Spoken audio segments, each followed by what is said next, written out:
Suamiku mendapat keringanan hukuman karena ternyata pledoi yang dibacakan oleh suamiku dengan judul Indonesia Menggugat mendapat reaksi dari dunia internasional.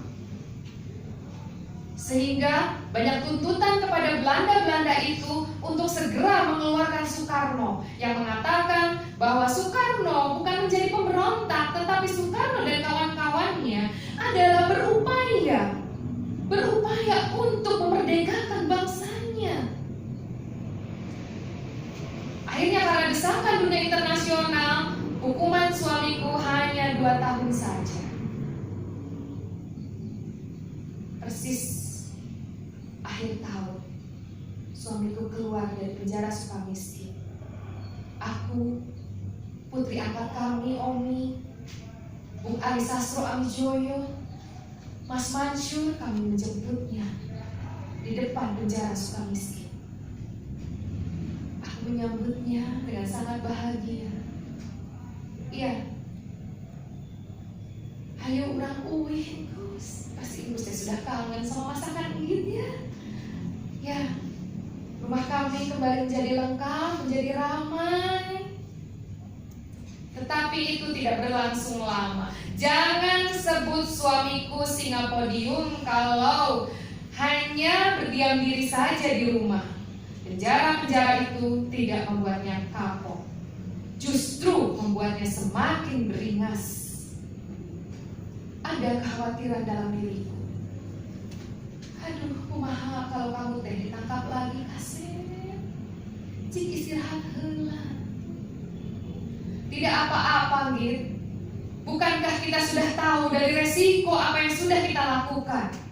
Dan Git sendiri yang bilang kepadaku, jangan mudah menyerah. Ribuan jeruji besi akan kujalani demi merdekanya tanah air ini.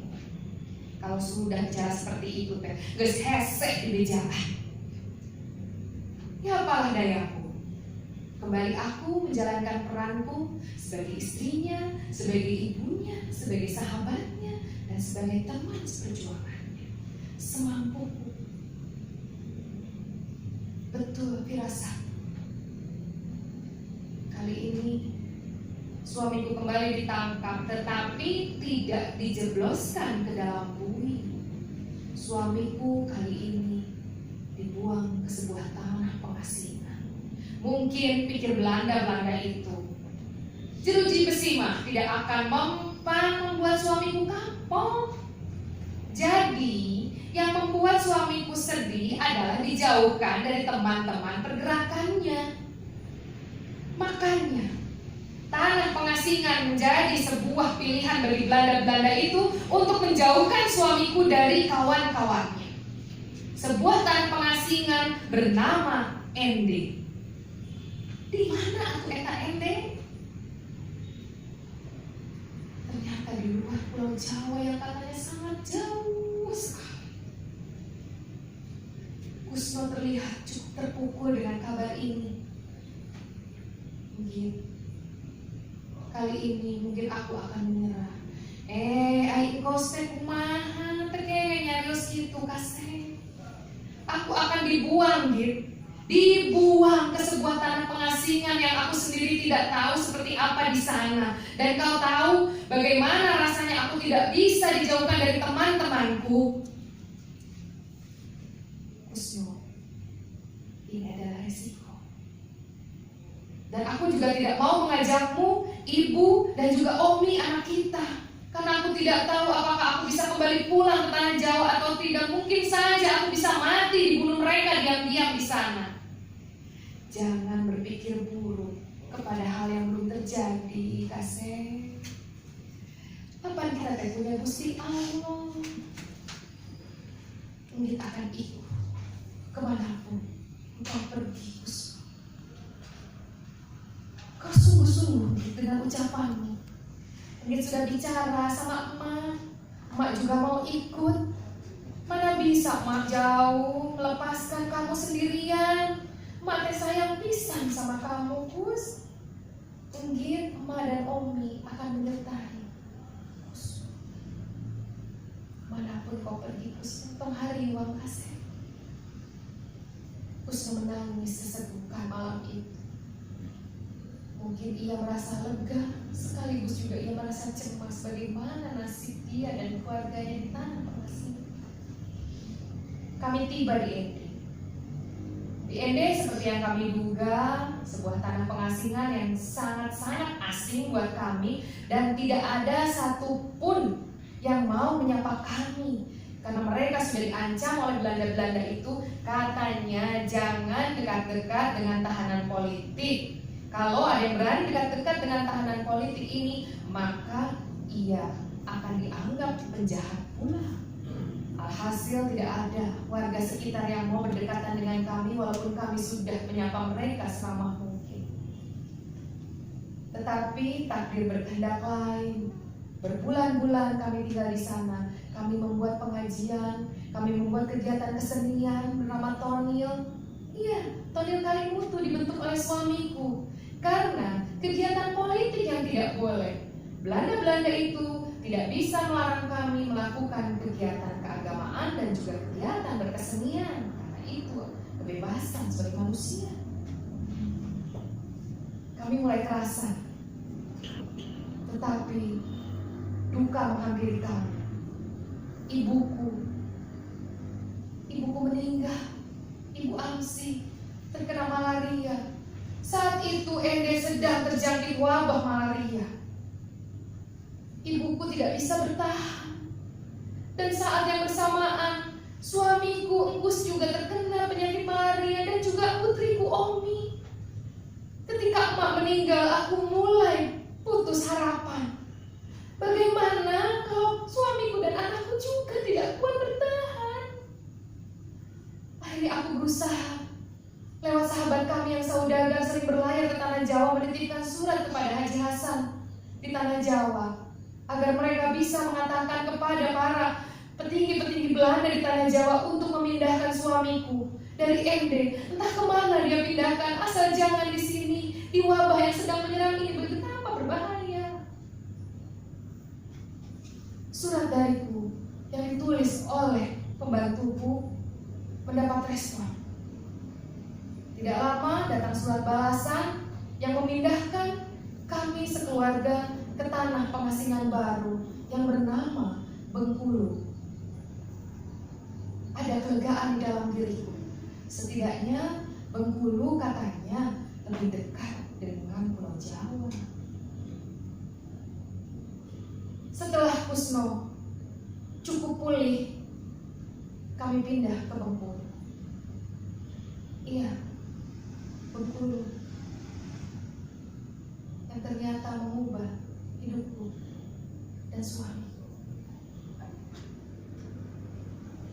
Di Bengkulu kami ditempatkan sebuah rumah yang tidak begitu besar, tapi memiliki halaman yang cukup luas, sehingga hobiku bercocok tanam bisa aku salurkan di sana.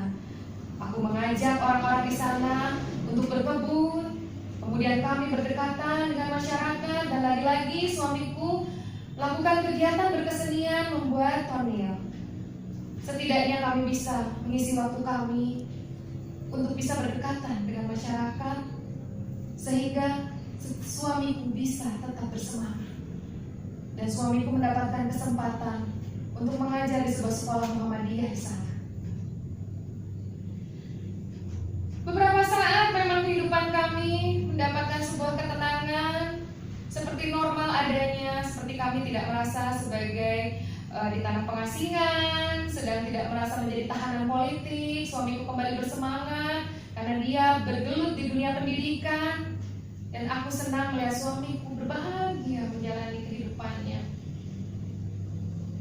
Hingga suatu hari datang seorang bapak bernama Hasandin bersama istrinya dan juga putrinya.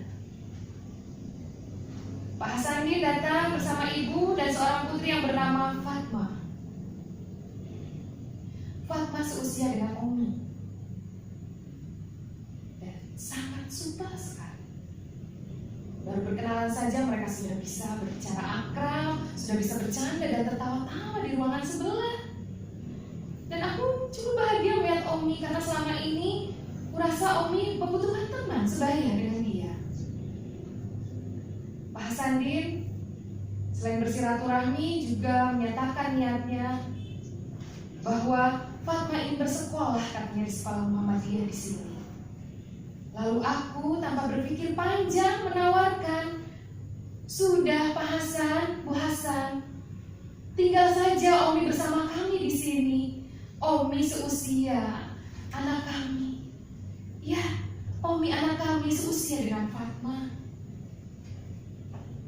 Dan Fatma pasti senang tinggal di sini, bisa bersekolah, dan bisa menganggap aku sebagai ibunya. Itu pun jika Pak Hasanuddin dan ibu mengizinkan. Omi saya angkat sebagai anak di sini." Dan nampak Pak Hasanuddin beserta istrinya bahagia sekali. "Terima kasih Ibu Inggit kalau Ibu bersedia seperti itu. Tidak usah berterima kasih, saya juga merasa terbantu karena anak kami ada temannya. Teman untuk belajar dan bermain. Iya. Aku tidak pernah mengira keputusanku menawarinya tinggal di rumah kami adalah menjadi bencana bagi rumah tanggaku.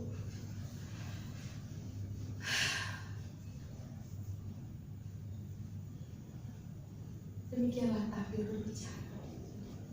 Siapa yang bisa menahan derasnya arus takdir dalam kehidupan kita?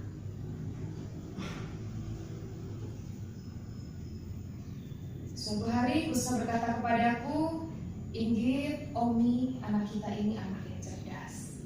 Sayang kalau Omi hanya bersekolah sampai di sini saja.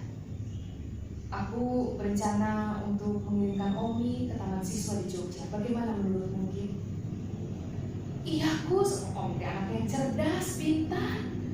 Mungkin masih setuju saja bagaimana kita menyiapkan masa depan Omi. Tapi kalau tanya dulu kepada Omi, mau tidak Omi dikirim ke Jogja untuk sekolah? Dan sama siapa dia mau tinggal di sana? Dan kita punya banyak teman-teman di sana. Kita bisa titipkan Omi kepada Asmara Hadi dan juga rekan-rekan kami di sana." "Iya juga Gus." Setelah kami tanyakan kepada putri kami Omi, ia sangat senang dan ia memang orang yang hobi untuk belajar. Akhirnya kami menentukan hari untuk mengantarkan Omi ke Jogja. Dan tentu saja Kusno sebagai papinya Omi tidak bisa mengantarkan Omi keluar dari pulau karena suamiku berstatus tahanan politik. Jadi mau tidak mau aku ibunya yang harus mengantarkan ia ke Jogja. Aku berpamitan kepada Kusno dan juga kepada orang-orang yang ada di rumah. Kutitipkan segala sesuatunya karena aku tidak pernah meninggalkan Kusno, apalagi ini lama. Selama aku mendampinginya, kecuali ia di penjara, kami tidak pernah berpisah. Ada keresahan tersendiri di dalam jiwaku, tapi ku tepiskan. Ku pikir, ini karena mungkin aku tidak biasa berjauhan dengan suamiku, karena aku biasa mengurus sendiri segala keperluan suami. Tetapi mengantar Omi juga menjadi sebuah kewajiban sebagai ibunya. Akhirnya aku pergi mengantar Omi ke Jogja. Selama perjalanan aku hanya bisa menitipkan suamiku kepada Tuhan. Karena ternyata deru ombak di lautan yang mengantarkan kami ke Jogja pun tidak bisa meredam kegelisahan. "Aya naon atuh ieu teh? Duh Gusti, mugi salamet lahir batin sadayana. Amin." Setiba di Jogja menempatkan Omi, aku sudah izin kepada Kusno untuk melihat saudara-saudaraku di Bandung. Karena mumpung aku lagi di tanah Jawa, Jogja dan Bandung tidak terlalu jauh. Aku kangen pada keluargaku, saudara-saudaraku. Iya, saking aku rindu kepada saudaraku, aku keasikan di Bandung. Kemudian hampir 2 minggu aku di Bandung, aku kembali pulang setelah hampir 1 bulan lebih meninggalkan tanah Jawa. Kegelisahanku tidak berhenti. Semoga saja sampai di rumah bertemu suamiku, kegelisahanku akan mereda. Tetapi ternyata kepekaan perasaan berkata lain. Begitu sampai di rumah, ada yang berbeda. Ada perabotan-perabotanku yang berbeda tempat. Aku tidak suka ada orang yang mengganggu barang-barangku, apalagi ini tidak izin kepada aku. Pas bungaku berpindah, gordenku berganti. Aku bertanya kepada yang membantuku di rumah, siapa yang melakukan ini? Tidak ada yang bisa menjawab. Kemudian aku bertanya, kemana Fatma? Fatma sudah pergi, Bu. Sejak ibu mengantarkan Omi ke Jogja, Fatma juga pulang ke kampungnya. Aku bukan yang tidak mendengar desas-desus tentang suamiku dan Fatma. Tetapi mana iya, aku sebagai seorang istri harus menaruh curiga berlebihan kepada suamiku. Meskipun mataku tidak bisa dibohongi, bagaimana cara Kusno memandang Fatma dan bagaimana cara Fatma bermanja kepada Kusno bukan sebagai anak kepada ayahnya, tetapi sebagai perempuan dewasa kepada seorang laki-laki.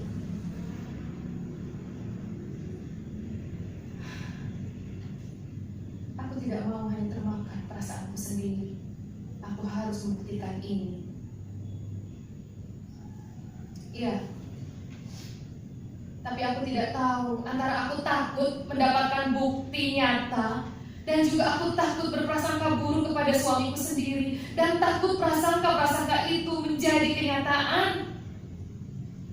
Akhirnya aku memilih untuk diam saja sampai keadaan semua reda. Dalam tirakat-tirakatku ku minta kepada Tuhan untuk memberikan yang terbaik kepada kehidupan kamu. Hingga suatu malam, Kusno mengajakku berbicara. Enggit, aku mau bicara. Iya, Kus, ada apa? Enggit, aku ingin memiliki anak. Seperti ada ribuan jarum yang menghujam ke jantungku. Seperti ada gada yang menimpa kepalaku ketika ia berbicara. Tetapi aku sekuat mungkin berusaha untuk tenang. Apa maksud kamu, Teh Kus? Kita kan sudah punya anak, walaupun bukan anak darah dagingku, Kusno. Ada Omi, ada Kartika. Apa maksudmu? Maksudku darah dagingku sendiri ini. Akhirku saya kunaon, ha?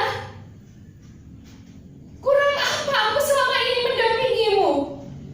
Dan kau Soekarno memilih kata anak untuk menyakiti aku. Kau sangat tahu Soekarno bahwa aku tidak bisa memberimu anak dan berkata tentang anak dari rahimku itu akan menyakiti aku, dan kau melakukan itu dengan penuh kesadaran dan kesengajaan di depan mataku dan di dekat telingaku. Apa maksudmu, Soekarno?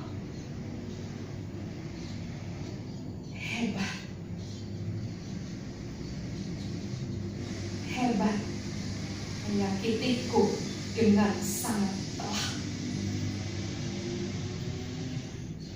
Soekarno, aku bukan perempuan bodoh. Aku mendengar desas-desus tentang kau dan perempuan Bengkulu. Kau mau menikah lagi? Kau boleh menikah lagi. Kau boleh menikah lagi sekali, 2 kali, 3 kali, 10 kali, sesuka yang kau mau. Kau boleh menikahi perempuan manapun yang kau mau. Miliki anak sebanyak-banyak yang kau mau. Tetapi syaratku, ceraikan dulu aku. Aku Inggit Ganarsi, perempuan Sunda, caduk di Candung.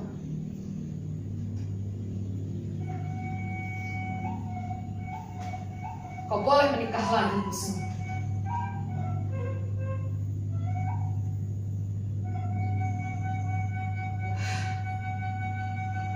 Aku memang mungkin sudah tidak muda lagi.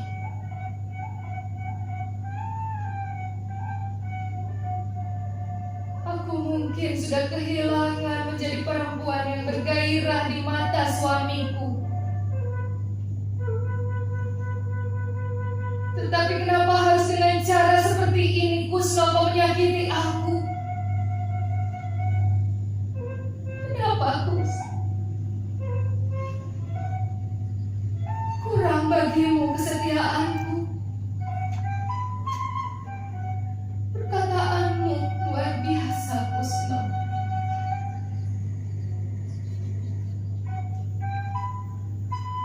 Menyakiti aku dengan sangat telah. Kurang orang aku sendiri. Aku sayang orang tuh.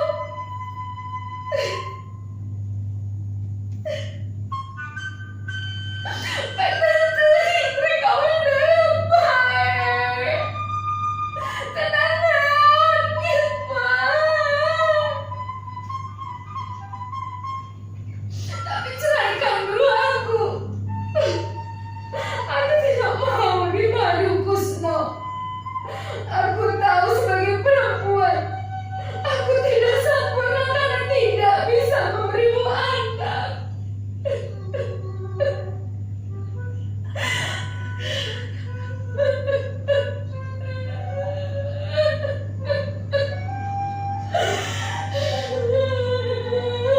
Tapi tidak seperti ini Kusno.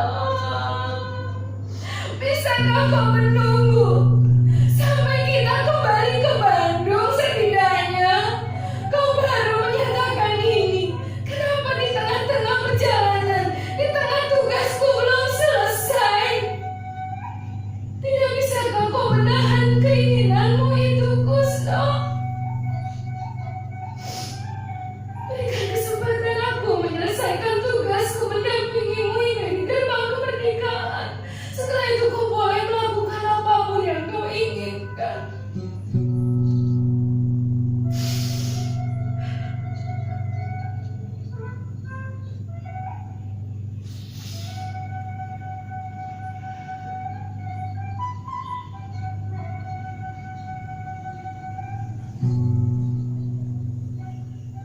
Sejak percakapan malam itu, ada tembok beton di antara aku dan Kusno.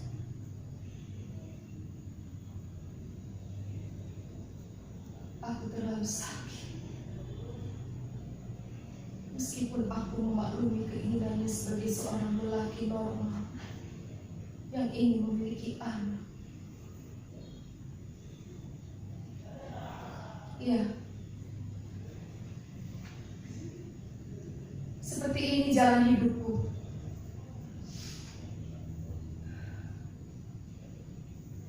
Tapi aku berharap aku bisa menyelesaikan dulu tugas sampai tuntas.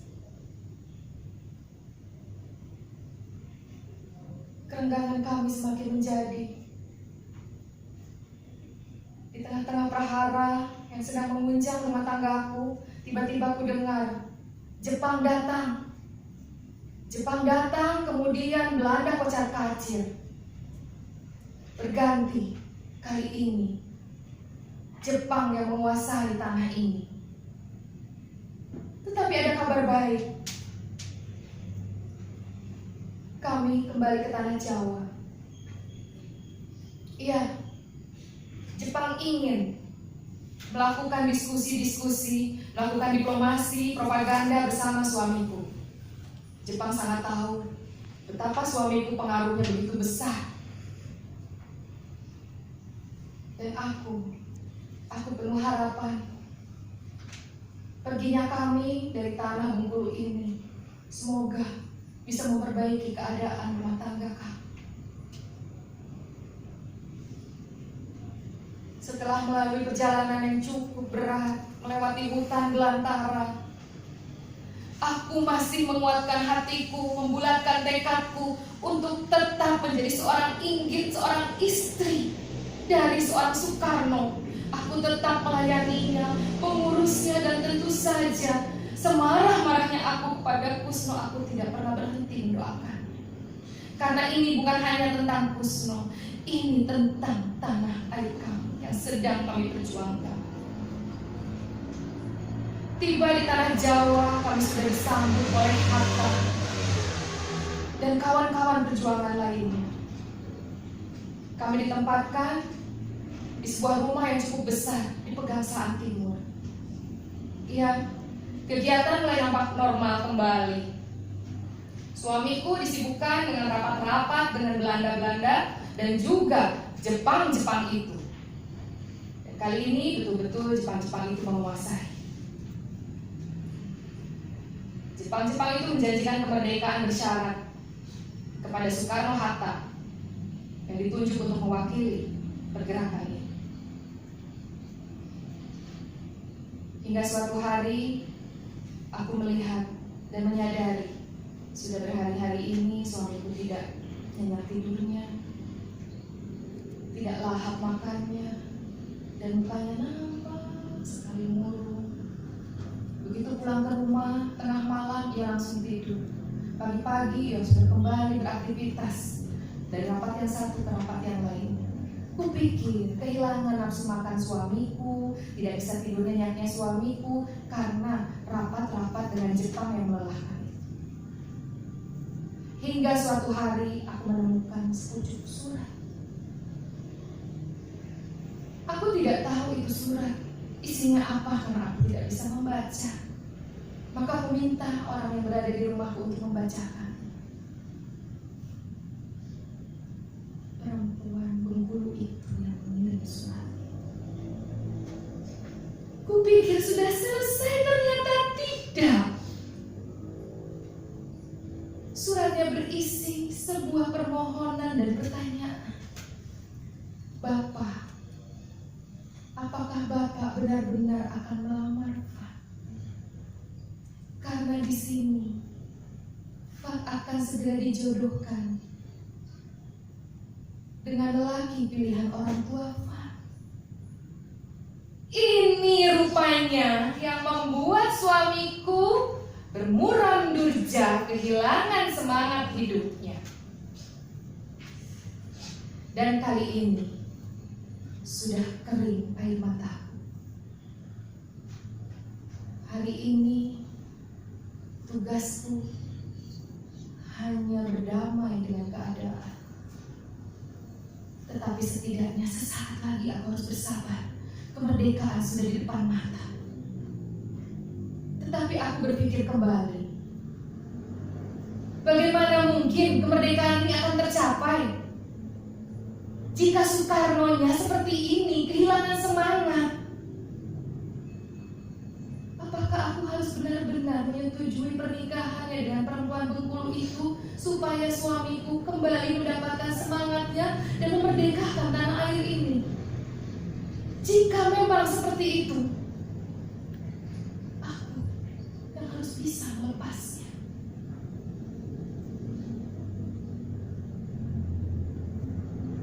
Pulang tengah malam, aku menunggunya sengaja. Kubiarkan ia mandi dulu dengan air hangat yang sudah kusiapkan. Kemudian kulihat ia melaksanakan sholat malam. Aku tahu, meskipun tidak bersuara, ia mengeluarkan air mata. Engkus Kasep, aku mau bicara. Ya Anggit, ada apa? Gus, kalau kehadiran seorang anak bisa membuatmu kembali menemukan semangatmu untuk memerdekakan tanah air ini, maka Anggit ikhlas. Kau boleh menikah lagi dengan perempuan Bengkulu itu. Anggit tahu ia menunggumu dan kau juga mencintainya. Sungguh Anggit, kau mengizinkan aku menikah lagi? Iya. Tetapi aku tetap pada pendirian, Kusno. Ceraikan aku. Tidak mungkin ini. Aku tidak mungkin menceraikanmu setelah apa yang kau lakukan terhadapku selama ini. Masa iya aku harus kehilanganmu? Kusno, hidup itu sudah diukur dan diatur. Kita hanya bisa menjalankan peran. Mungkin tugasku selesai sampai di sini mendampingimu, Kusno. Beralih berganti peran dengan perempuan itu yang mungkin akan memberimu anak dan memberi kebahagiaan yang baru di sisi yang lain buatmu. Kusno, aku sudah memutuskan kita berpisah. Tidak bisa ini, aku tidak mau menceraikanmu. Ini bukan tentang pendapatmu, Kusno, ini pendapatku. Dan ini sudah menjadi keputusanku. Aku tidak meminta keputusan. Segera urus perceraian. Minta 4 serangkai untuk mengurusnya. Soekarno bersikukuh tidak mau menceraikan aku. Ia malah menduga aku tidak mencintainya. Aingkus teh kumaha? Justru karena aku sangat mencintaimu, aku memilih berpisah denganmu. Cintaku padamu bukan cinta birahi. Cintaku padamu atas nama Tuhan dan rakyatku. Kau tahu itu. Cintaku suci dan tulus padamu, Kusno. Dan aku tidak mau kesucian cintaku tercoreng, terkotori oleh amarah dan cemburu yang bisa menyerang hatiku karena aku melihat ada perempuan lain bersanding di sebelahmu. Bayangkan, Kusno, bagaimana aku bisa mempertahankan bersihnya cintaku yang kusimpan buatmu jika setiap hari aku melihat ada perempuan lain yang kau kecup keningnya selain aku, ada perempuan lain yang membuatkan nasi goreng buatmu selain aku, ada perempuan lain yang menyeduhkan kopi tubruk buatmu selain aku. Aku tidak mau bersaing untuk sebuah tempat yang pernah aku menangkan sebelumnya. Kau sering berbicara tentang penjajahan. Tidak layak manusia itu dijajah. Dan aku kali ini memilih tidak ingin dijajah oleh cintamu. Ceraikan aku segera dan menikah dengan perempuan.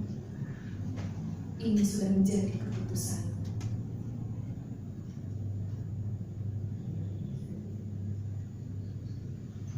Perceraian kami diurus oleh 4 serangkai.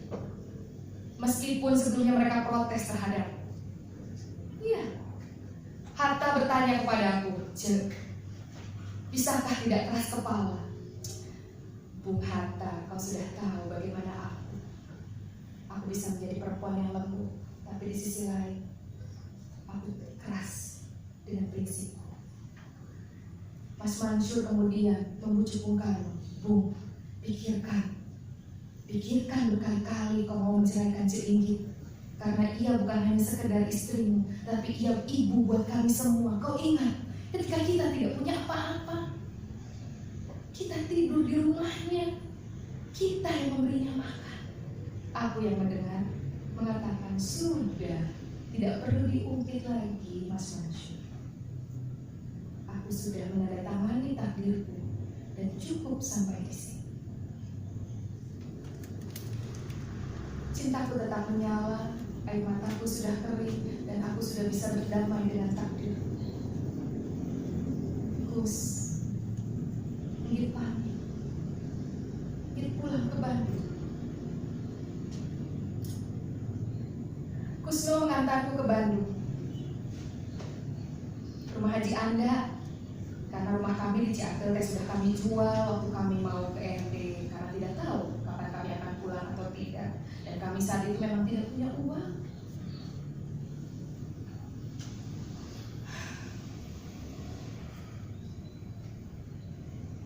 Aku ingin ganasi sudah bisa berdamai dengan takdir.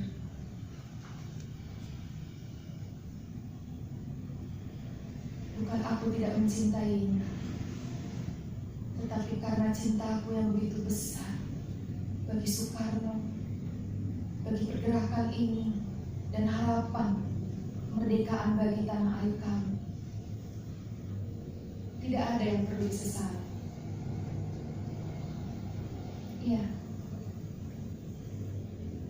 aku, Inggit Ganarsi,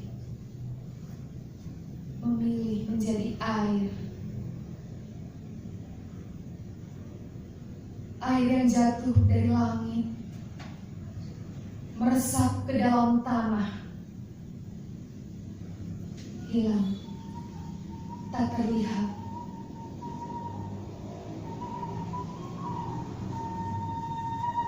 Aku, Inggit Ganarsi,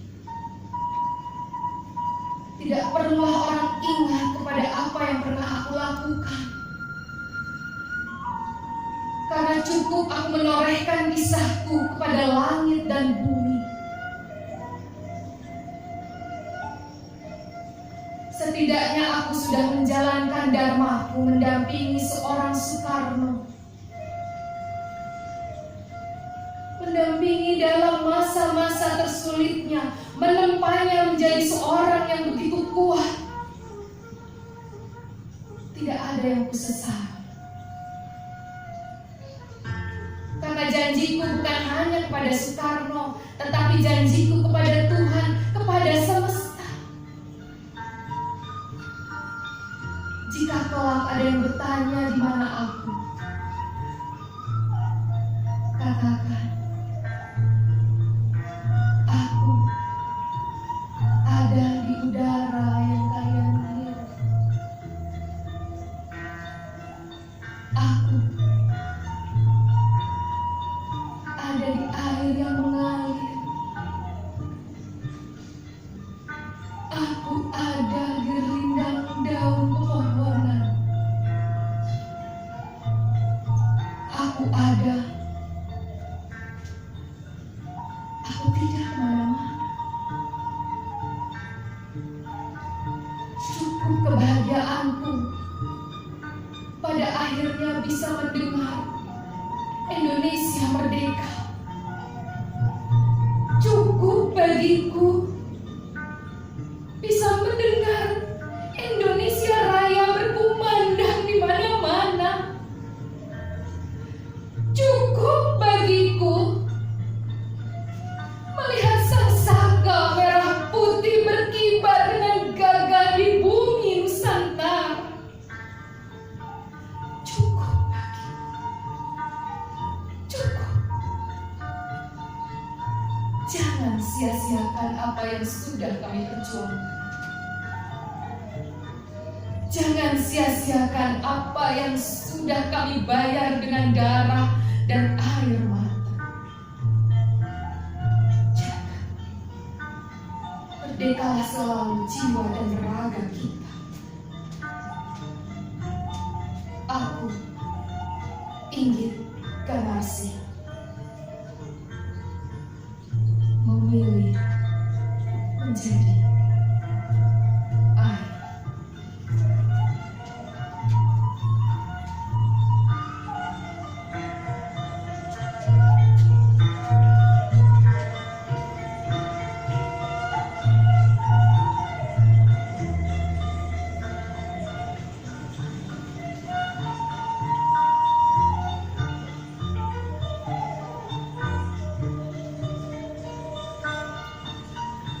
Ooh.